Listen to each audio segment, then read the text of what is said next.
केवल राम जी महाराज बहुत ही गरीब परिवार से थे, पर संत से भी थे। उनके यहाँ संत मंडली आई, पवाने के लिए कुछ स्वाभाविक था ही नहीं। कई लोगों के पास गए कि हमें उधार दे दीजिए, हमारे यहाँ बहुत सगे रिश्तेदार आए हैं, हम आपको जल्दी ही मेहनत करके निपटा देंगे जो उधार लिया। पर किसी ने उधार उनको नहीं दिया। एक जो सेठ धनी था, उसने देखा कि बहुत आवश्यक इनको है और ये हमारा काम कर सकते हैं, तो उन्होंने कहा हमें एक कुआं खोद करके दे दो, उससे हम जल की व्यवस्था अपने सिंचाई आदि के लिए करेंगे, जितना आप कहोगे भोजन हम दे देंगे। वो कहा ठीक है जी, आप हमारे आए हुए भगवत प्रेमी महात्माओं के स्वागत के लिए व्यवस्था कर दो, जो आप सेवा कहोगे हम कहें। हाँ, बस हमें कुआं खोद के दे दो। खूब घी बूरा आटा सब लेके गए, अच्छे से पकवान बनाए, भगवान का भोग लगाया, संतों को पवाया। एक दो दिन संत मंडली विराजमान रही, फिर वो पधारे, पत्नी सहित ये दोनों महापुरुष सेठ के पास गए। आज्ञा करो, क्या यहाँ कुआं खोदना है? जगह बता दी। कुआं खोदना, एक फावड़ा मारते राम, पत्नी तसला उठाती रज का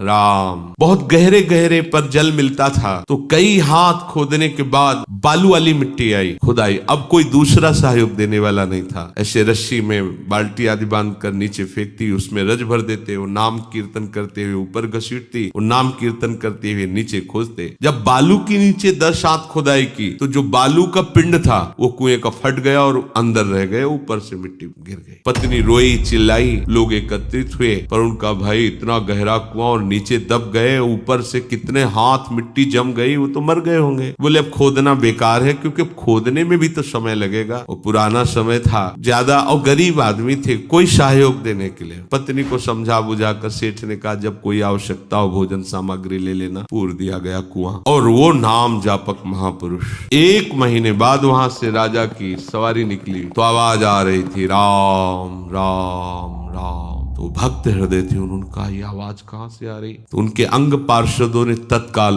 खोज की आवाज की, तो बोले महाराज ये आवाज यहाँ से आ रही। तुरंत उस नगर के लोगों को बुलाया गया। हाँ, बोले यही कुआं था, इसी कुआं में तो दब गए हैं केवल राम जी। पूरी घटना बताई, तो उन्होंने तत्काल आदेश किया राज सैनिकों को तत्काल मिट्टी हटाई जाए। 1 महीने बाद मिट्टी हटाई गई। जैसे जैसे वो मिट्टी वो तो राजा है, उनके लिए कोई बड़ी बात थोड़ी, हजारों आदमी लग गए आज्ञा पर। जब वो बालू की मिट्टी हटी है, तो जहां केवल राम जी बैठे थे वहां गुफा बनी हुई थी, एक भी बालू का कण भी झड़ के नीचे नहीं गिरा हुआ था। और जब खोले गए तो देखा समीप निर्मल जल का घड़ा और सुंदर भोग प्रसाद ताजा उनके पास, और आराम से नाम कीर्तन कर रहे थे। पर ऐसे होने की जगह नहीं थी। 1 महीना हो गए थे, झुके झुके टेढ़ी हो गई थी थोड़ी मेरुदंड। उनको निकाला गया। राजा आश्चर्यचकित होकर उनके चरणों में गिर गया। ये कैसे हुआ? बोले मुझे कोई कष्ट नहीं था, प्रतिपल मेरे भगवान वहां दुलार कर रहे थे, और भूख मिटाने के लिए सुंदर भगवत प्रसाद मिलता।